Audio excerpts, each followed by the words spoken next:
Hey guys, Michael Ketchen here with another episode of the Michael Ketchen Show, joined as always by Matthew Hitchcock. How we doing? And Zach Richards of guys. the REI Capital Guys.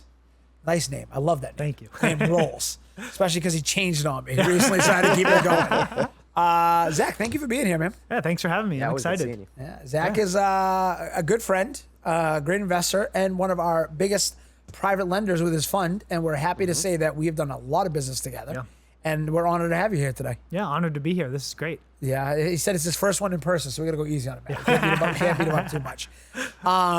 So just, I mean, there's a lot of places we can take this, but I think the most important thing to start with is a lot of people I found before you get into real estate, they're not even aware of private lenders. Yeah. Isn't that wild? Yeah. Like, you ever think about, like, we've made our entire business of private lending, hard money lending, whatever you want to call it, quasi-private lending, bank lending. And Because we didn't have money. Yeah, well, that's what I mean. But prior to real estate investing, it's like you didn't even know this world existed. True. Yeah. Yeah. What is private lending? Just tell the people that right off the start. Sure. So private lending, to really compare it with like hard money, what a lot of people think of is, so private money is people that are, lending their own capital to real estate investors. And that's what we do. We lend our own capital, and we've also got friends and family and some investors who, they're like software engineers, they're dentists, they're doctors, whatever. They want to get, passive return on their capital. They don't want to underwrite deals and deal with attorneys to, close deals, service loans, all that. They just want to make their 7 to 10% on their money, and that's it, backed by real estate. So that's how we have things set up.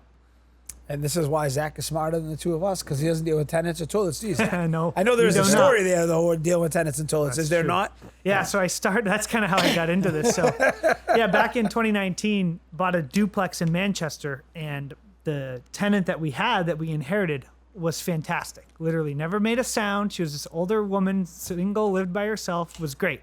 And then she ended up moving out during COVID, and then we replaced her with somebody else after, my dad and I completely rehabbed the unit ourselves. And she was an absolute nightmare. And, started paying late the first month she was there. And it was my first, real tenant I found myself. So I was too soft and easy. You guys know, right? The first you, year. you always The start rent will soft. be late. Yeah. Every fucking You collections figure it person out. we hire, Yeah. they go, You always, oh, benefit of the doubt. Mrs. June said she's going to pay. No, that goddamn paperwork goes, Exactly. So then it was paying late, and then it was months behind and all that. And then I finally said, what? I'm done. Had to evict her, and it was just all this. And I said, I can't do this anymore. This is just too much, especially being in a duplex and she literally lives above us.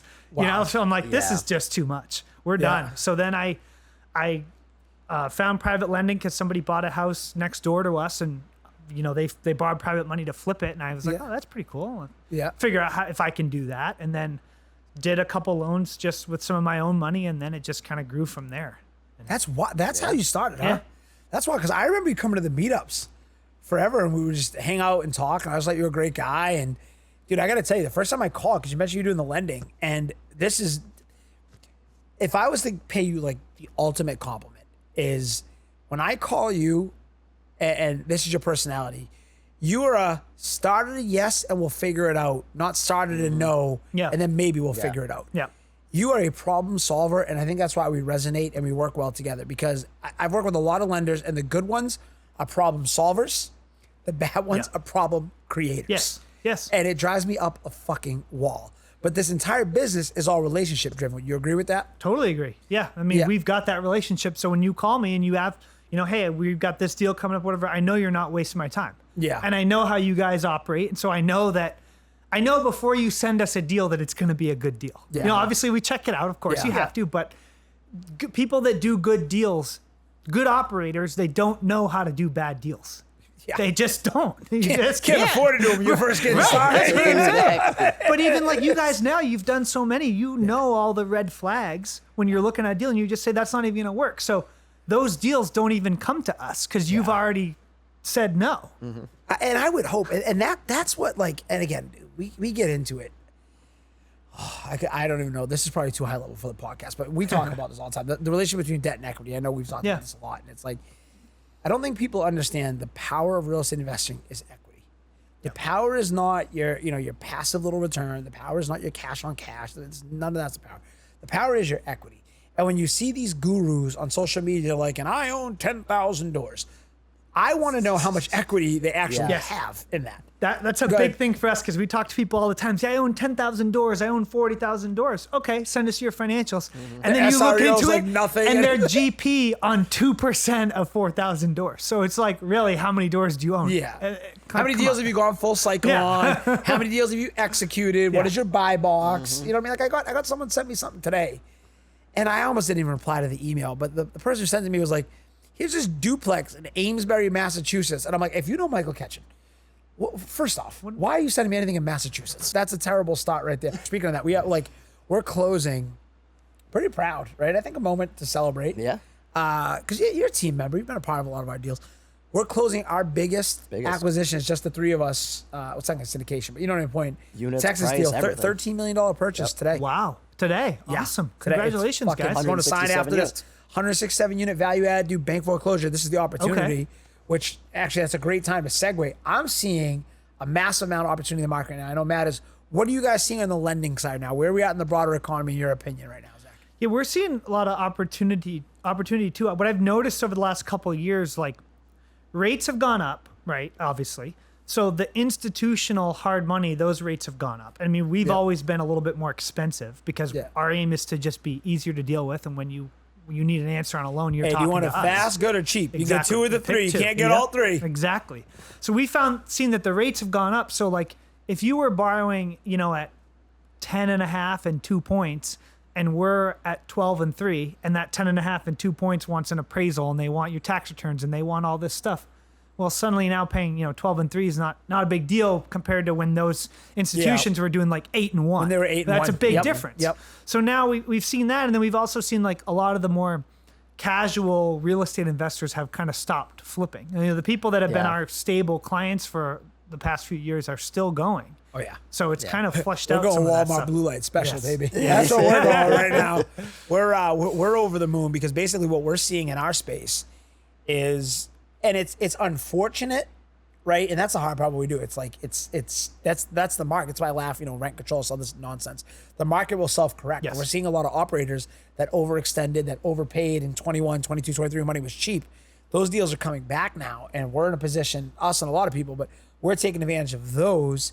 And that's bringing it full circle relationship with a private lender like Zach comes in. If you guys are new to the space and you're going to go to a private lender, and I'll get Zach's opinion, but I'm going to tell you this as an aspiring real estate investor, if you're listening to this, take the time to be professional. Poke holes in the opportunity that you're going to present to them. Tell them how you're going to deal with those pitfalls to avoid them. Have a track record. If you don't have a track record, go find somebody with a track record and partner in your first couple of deals. That's going to make the private lender more comfortable with you. And above all else, tell them your exit. Have option 1, 2, and 3. I can sell it for this. I can refi to this. I can re-raise some equity with this. A private lender, first concern is how am I getting my preservation of capital? How am I getting my capital back before they even think about the returns? Yep. Anything you guys would echo to that, but I know that's the advice I want to give all you newbies out there is do those things. A private lender will take a serious look at you. If you don't do those things, they're not going to give you the money because they can't risk their reputation, which is everything in their space. I guess if you're a newbie, what would you recommend them get into a mastermind of some kind to learn? Because if you're really a newbie, you don't even know how to probe and ask those types of That's questions. a great question. Yeah, go get a mentor or a coach for sure. I mean, we did it. That's how we started. We started with hard money, private money, all that. We built our first $75 million worth of real estate, largely with that model and all the equity because we kept all the equity. So definitely get that. That was a great point by you. Zach, what would you add to that? I think you both hit the nail on the head. I think with us, it's definitely about experience, right? But it's experience like compared to the deal you're doing. Like I've lent to somebody, it was our first deal together, her first deal. It was a 700 square foot condo. There's only so much that can go wrong with that. I don't care that you've never done a deal before because it was like 20 grand worth of rehab. Worst case, I'll go finish it myself in a weekend. I can, it would suck, but it's not the end of the world. But if you've never done any flip before and you want to flip one of these triple deckers here that was made in 1910 and it's got knob and tube and asbestos everywhere, that's probably not a good first flip for you. Different animal. But if you've got construction experience, or we've got a deal that we're wrapping up right now where she's a real estate agent, she's got a lot of real estate experience, but she's never done a flip before. So she partnered with somebody that we already lent to. And so, I feel good about that. Did you make that introduction? By the Actually, way? no, he did. Okay, so he Yeah. made the introduction. Yeah. That's really good. And again, the other big thing that you can do if you're just getting started in a space that I think naturally we did, but if we were to start over, I think we would say it's even more important than we realized, is what Zach just said there, network. Yes. Network, Yeah. partner, have relationships. I mean, how important has the network been to your business? Oh, it's been huge. Yeah. We've gone to different events. We've met investors. We've met people that are looking to borrow and do all kinds of syndications and things like that we've lent to. We've met different vendors, like people to kind of help us with social media and like marketing, things like that. Because all the capital we've raised and all the deals we've done have just been by accident, word of mouth, right? And word of mouth doesn't scale when you're like, Yeah. all right, let's 10x this thing. I can't 10x just word of mouth and people coming to me without, being intentional about it. So network has absolutely been the biggest thing that has helped me with this. Yeah, getting in the room, talking to people. You don't know what you don't know. So Yep. Yeah. listening to people's experiences and stories and Yes. all that is just valuable. And I think that's it been also- go ahead, huge what was too. that? I'm just going to say, when you go to some of these conferences, they have all the sessions and stuff, which is great. But the value that I've always gotten has been networking with people outside of those, after those, at dinner. Like, don't go to the conference and then go up to your room and sit there by yourself. I can just listen said to that. I can listen to the session on a webinar. Yes. Like, Yes. it's- Please go back and listen to the two things. We've got REI Summit coming next week. The Yep. thing you're not going to with us, Zach. I We're know. very sad. Not part of the team. Not part of the Bet on Yourself squad going down there, okay? The point is, and I just said this to somebody, I go, guys, the talks, that's cool, that's great. The real value comes from the dinners. Yes. The hanging out late, the getting to know somebody and making that connection that's going to be intentional. This person can elevate my business because we're having a synergy. We can, hey, I'm doing this, and they're looking to place this capital. They're looking at this deal. That's the value of networking. But yeah, if you just go to the conference and you go to the panels, and then you go up to your room, and then you go to the gym, and you leave, and you go home, or you leave early, it's like, what did you even go for? Yeah. It's like, no, you meet the people outside. You network. What are you into? This is what I'm doing. This is what I got cooking. This is where I meet. And if you're like Matt, you grab all the swag, because I've never met somebody who so loves swag. Matt loves swag. He's talking about that. that was But- back in the day. I Yes, don't know yeah. about now. He would definitely grab That was all the PAX. That was swag. like I know he's grabbing all video swag. game conventions back in the day. But yeah, that's incredibly valuable.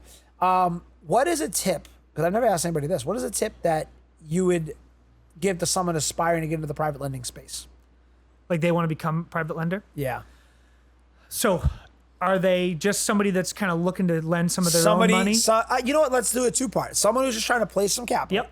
And then someone who's maybe trying to start a fund, because they're two very different Okay. things. Yeah. So we'll start with the placing capital. They're very different things. So Yes.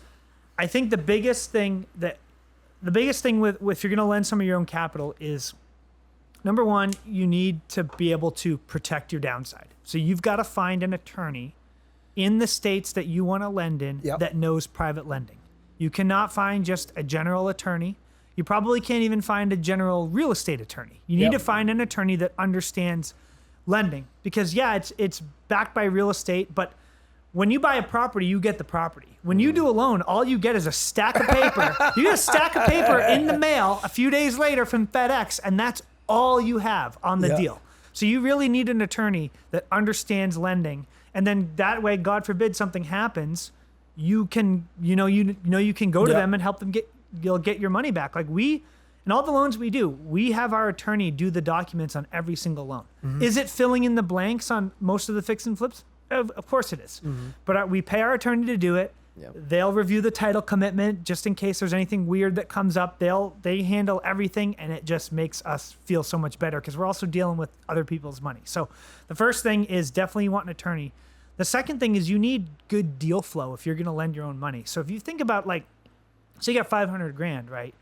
That's 2-3 loans at a time, maybe, Yep. depending. Let's say you're doing fix and flips. So you're going to do 6-9 month loans. So you're going to have a couple loans out at a time, and you're going to do a couple loans a year. So you're going to need good enough deal flow so that you have good opportunities to come by, because what I see happen with a lot of people that just want to lend their own money and maybe they don't have a lot, they end up like lending people earnest money for deals and things like that, just because they don't have the cash to get that much deal flow in, because you can't have too much deal flow where you're saying no to people all the time because people are going to stop coming to you. So you got to manage that deal flow, and that's a challenge. That's definitely a challenge to get that. So you need to Go What's to an events. actionable step? That's what I'm Yeah. saying. What's an actionable step to get that deal flow? I think you got to go to events and really meet people. If you're going to be on that scale where you're lending your own money, you're probably easiest in your own market. So go to real estate events, meet people, try to find. If you go to a real estate event and raise your hand and say you got money, everybody will flock to Are you. you gonna be the most popular Yes, person you in the will. room? Yes, now, you will. unfortunately, you get to deal with about 8,000 different tire kickers that aren't you really do. worth your fucking time. That's the opposite side of the coin. Yeah. It's a numbers game. Oh, Yeah, well, yeah, it is. You know what I tell there, and I got a great tip for that. And it's like you tell people you're going away for 2 weeks, and they email you after 2 weeks, and we'll talk about your deal. And that's going to cut out 95%. Yep. And the other thing, speaking of this is a great tip. If you're going to one of these conferences and you see them offering things like VIP dinners, the VIP experience is not worth it, but a seat at that dinner table can change the whole Yes. conference. And I think people sometimes don't realize you got to pay to play in this space, because what you're doing is it's not necessarily about the cost of the ticket. It's the cost of the ticket to keep the people out. So I was just going to say, you're paying for who's not in the room. You're not Exactly. paying for who's in the room. Exactly. Yep. And that's when you start thinking about this, like, I mean, straight up, like we just joined a golf club recently. Beautiful one in the area. Well, it's expensive as all shit to join. Well, why did you join? Well, you joined because you're not going there. Like, that's not the type of disposable income that the average guy is just throwing money Yeah. at, right? It's Yeah. like, why do you join a group like the Standard? Well, everybody who's been in the Standard so far has done business. Yeah. Right? You have people who want to be in that room, and you put up that paywall just to kind of, like you said, it's who's not in the room. Yeah. And then you're not getting that energy drain, that time suck of just those tire kickers. Because when you're busy like the three of us and you're trying to build a big goal, you want to help everybody, but honestly, they just want to take your energy sometimes. And you got to protect that. Yep. So that's another really, really good tip there on the network and all that. Zach, before we get out of here, where can people get in touch with you and learn more? Because this is going to be very important, because you're going to blow up after this one. Everyone's going to want the man with the money. Sure. So you can find me on Facebook, Zach Richards, or Zachary Richards. I think it's my full name. It's my Facebook His wife made him profile. make the full one. There it is. Yeah, I know, right? Send him a private message. Yeah. He'll answer all the time. I talk to him all the time on the side. Yeah, find me on Facebook. I'm also on LinkedIn. We've got our website is reicapitalguys.com. That's our website for the borrower side, for real estate investors. And then for the fund side, it's reicapitalguyscommunity.com. Awesome. I cannot thank you enough for being here. Thanks for having me. As always, he's Matthew Hitchcock. I'm Michael Ketchen. Bet on yourself.